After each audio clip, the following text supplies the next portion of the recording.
Hey everyone, it's Lucas Wilkerson here, and I'm going to work through a couple problems in section 3.1 to 3.4. Question number 1, use the vertex and the intercepts to sketch the graph of the quadratic function. When looking at this, first we want to get y by itself, so we'll add 1 to both sides. Perfect. Now the first thing we're going to want to do is find the vertex. So that's step 1, vertex.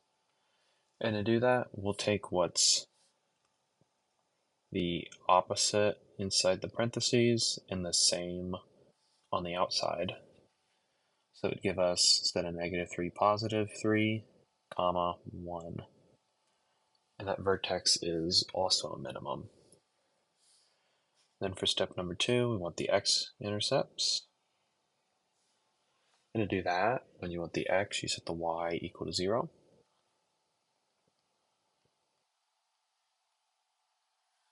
When you get x by itself, subtract 1 on the other side. We'll take the square root of both sides.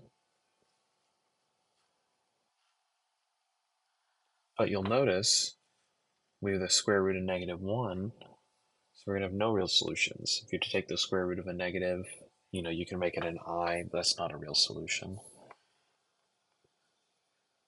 So no real solutions. So we'll go to our third step and we'll look for the y-intercepts. And when you look for the y-intercepts, you need to set x equal to 0.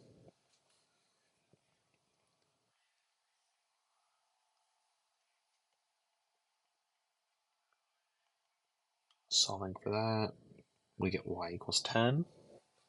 So now we can graph this.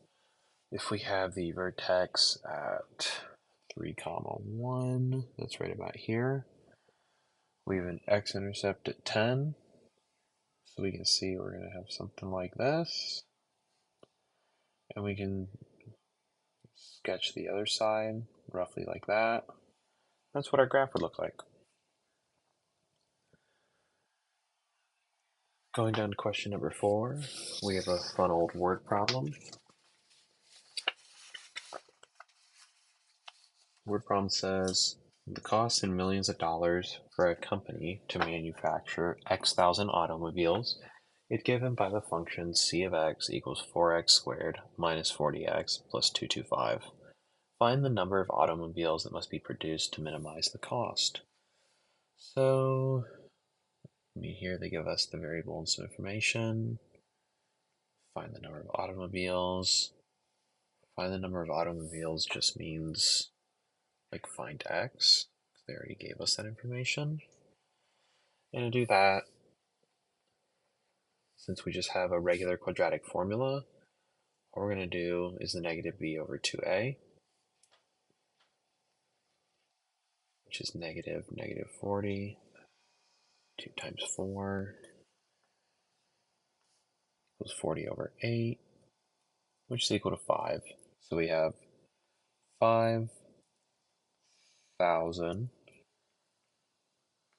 automobiles. Right, looking at question number 5, the manufacturer of a CD player has found that the revenue R in dollars, so we'll highlight that, is R of P equals negative 4P squared plus 1,290P when the unit price is P dollars. If the manufacturer sets up the price P to maximize the revenue, what is the maximum revenue to the nearest whole dollar? So we're looking for the maximum revenue, which should mean we're finding R of P. So first things first, like the previous problem, we'll need to solve for P itself. So we have the negative B over 2A. And then whatever we solve for here, we'll plug in R of P.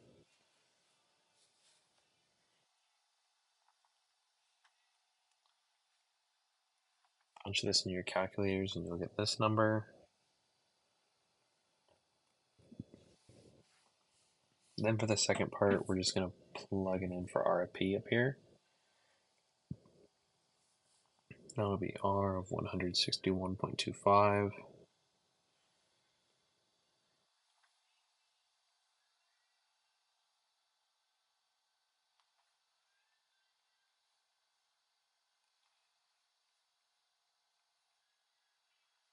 Put all this in your calculator, and you'll get the final answer is this.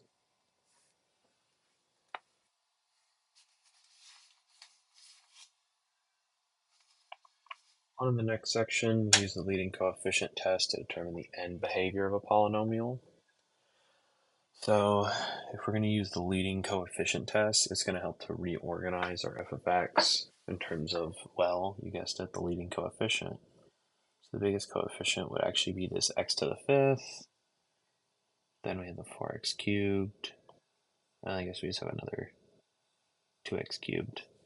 But if we look, our leading coefficients is x to the fifth. The term is negative. And the exponent is odd. And because of that, we can determine it's gonna rise to the left and fall to the right. So it rises left, falls right. And all the rules can be looked up if you search the leading coefficient test. Because depending on if you have a negative, a positive, an odd, or an even, it's going to affect the way that this graph interacts.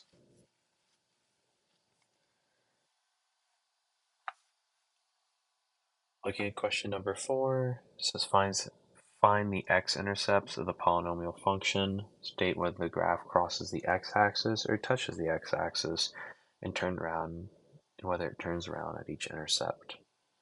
So this is pretty much the same thing as finding the zeros. We would just set it equal to 0 to start out with. And then we begin simplifying. We have an x squared in common, so we can take that out. And then we can just factor this once more.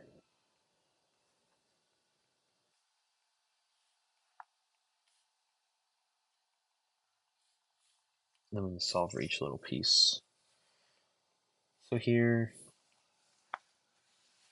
we can see x equals 0.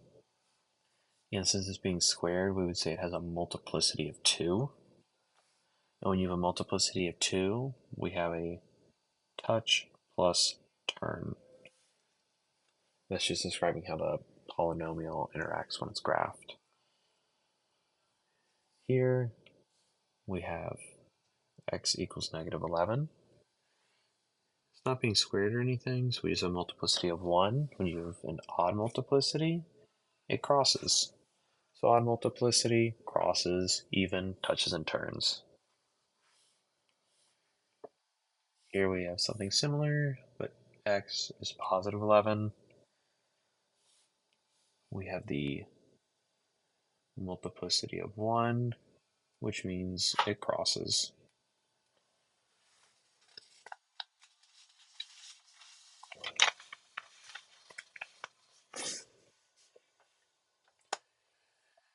Question number 5 says graph the polynomial function. To do that, we're going to start by looking at the leading term, which is x to the fourth. X to the fourth is positive, and it's even.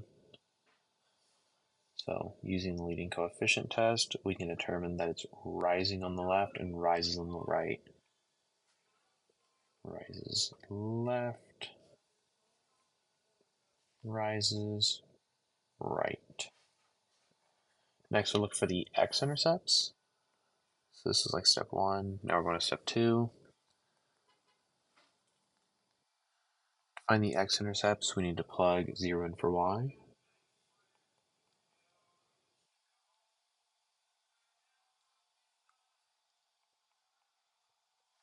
Just factor.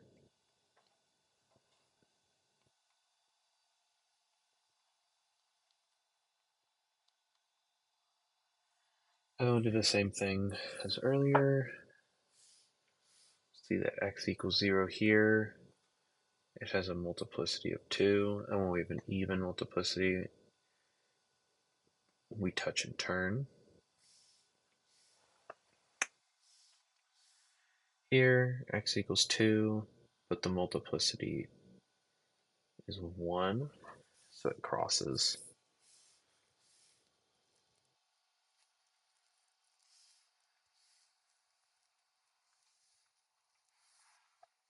Here, x equals -2, which is a multiplicity of 1. Since it's odd, it crosses.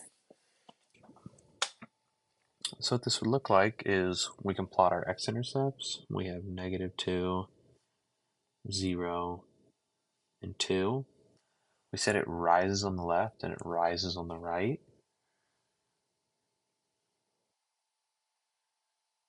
So we have something looks a little like this. When we get to the 0, since it's a multiplicity of 2, we're just going to touch and turn, come back up, and go right through. No, silly iPad. Something like that. And we determine the curves based on this right here that we did. So like for 0, it just touches and turns. It doesn't actually cross the x-axis.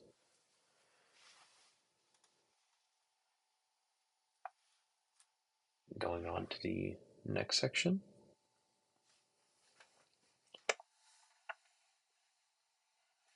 We're going to divide using long division. Do that, we'll take the denominator, set it on the outside. Inside, we'll put the numerator.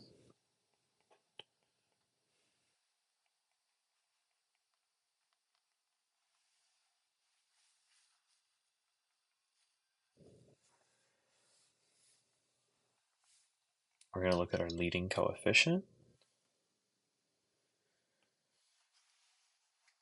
And we're going to say, to cancel out the 10x cubed, we're going to need to multiply the 5x by -2x squared.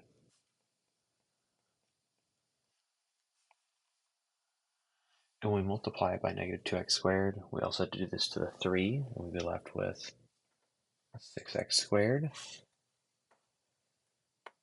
This cancels out, and we carry down a -20x squared. Looking at -20x squared, what multiplied by 5x can give us -20x squared to cancel out? Well, that's going to be -4x. -4x times 5x gives us -20x squared. -4x times 3 give us this -12x. Then we subtract, so this cancels out. And then we drag this down, -7x minus a negative, so plus 12x leaves us with just positive 5x. 5x times what equals 5x? Well, that's just going to be plus 1. So we're left with 5x. Carry down the 12. And then that 1 times the 3 is just 3. We subtract. And we're left with 9, which will be our remainder.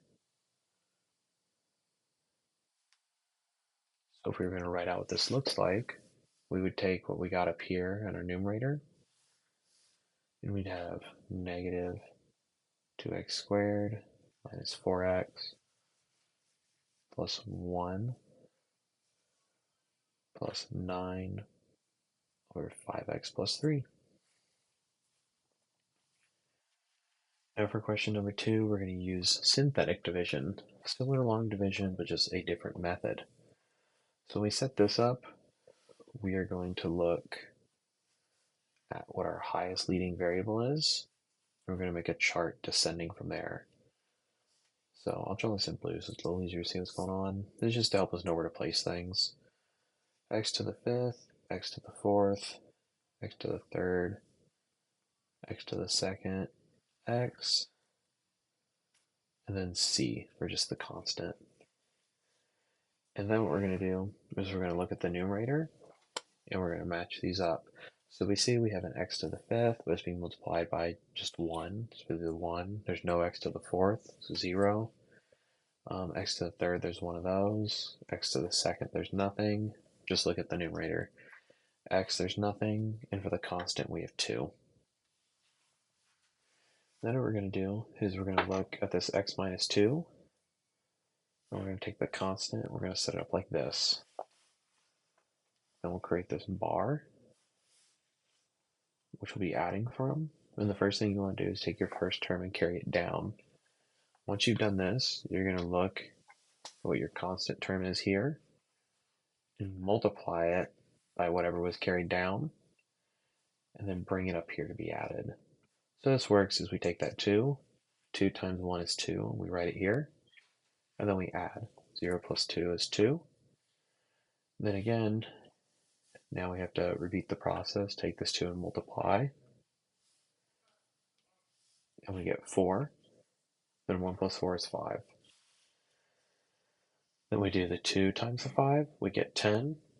0 plus 10 is 10. 10 times 2 is 20. 0 plus 20 is just 20. Then 20 times 2 is 40. And 2 plus 40 is 42. And then what we want to do is how we started with this x to the 5th. We want to start at 1 lower. So this will be our x to the 4th, x to the 3rd, x to the 2nd, x, constant, and remainder. And then writing this out in the polynomial form, it's going to look like just x to the 4th is being multiplied by 1 plus 2x cubed plus 5x squared plus 10x plus 20. And then for the remainder, put in the numerator and the x minus 2 in the denominator.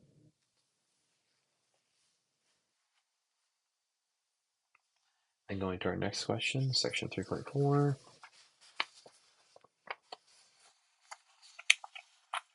We need to solve the polynomial equation. And it asks us multiple different steps. First is to make a list of all the possible rational numbers, all the rational zeros. So to do that, we'll take the constant, which is going to be factors of 26. And the constant isn't being divided by really anything. It's not a fraction. So the denominator would be just factors of 1. And they're plus and minus. So if this 26 right here was something else, like if it was 26 over 2, then this 1 would become a 2. But since it's just 26 over 1, we set it up like this and just list out all the factors.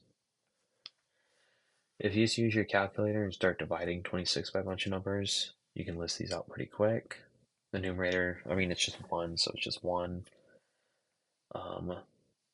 The numerator for this is 1 plus or minus 2 plus or minus 13 plus or minus 26. And they're all just divided by 1, so, I mean, you can guess what those would be. Just plus or minus 1, plus or minus 2, plus or minus 13, plus or minus 26. So that's the list of all our rational zeros. Next it says to find a zero. To do this, we need to plug in the values from the list above, so right here, into the function until you find one that equals a 0. So we'll just choose some of these at random. We'll try -1. And if you plug this into your calculator, you'll see it turns out -18. We're just plugging into this up here. So we'll choose another random number. We'll choose regular 1. And actually mix these up. You plug in -1, you get -30. Plug in regular 1, you get -18. Neither of these work. We found a 0. Let's try at 2. And if you plug this in, we actually get a 0. So that's good. 2 is a 0. So we found one of the zeros we need. And next, we just use synthetic division with whatever number we find. And again, we'll look up here, and we have the x cubed, x squared, x, and then the constant. Here the x cubed is just 1, x squared is 2, x is 5, and the constant is -26. We'll drag our 1 down, 1 times 2 is 2. 2 plus 2 is 4. 4 times 2 is 8. 8 plus 5 is 13. 13 times 2 is 26. This is 0. Then if we wrote this out, we gotta remember these are just one less, so this is like x kind of crossing over. This is like x squared, x. This is the constant, this is the remainder.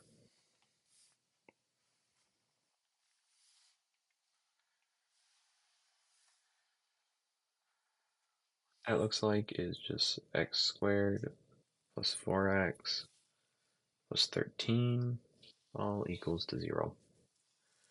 And then it says to solve the resulting polynomial equation. So if we just write it down here,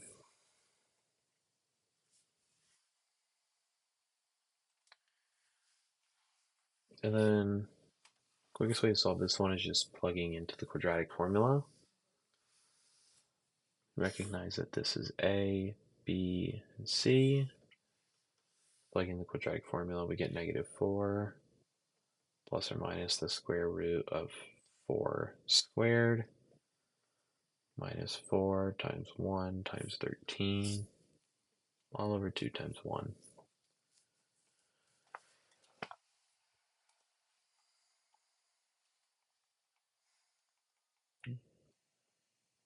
Leave a -36 in the radical all over 2, which gives us an imaginary number.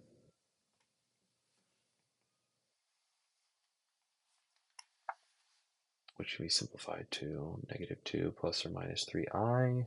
Lastly, we just need to state all the solutions. There's only really two. -2 plus 3i or -2 minus 3i. But we can't forget this 0 that we found up here. We also need to list. And that is how you would solve question number 1.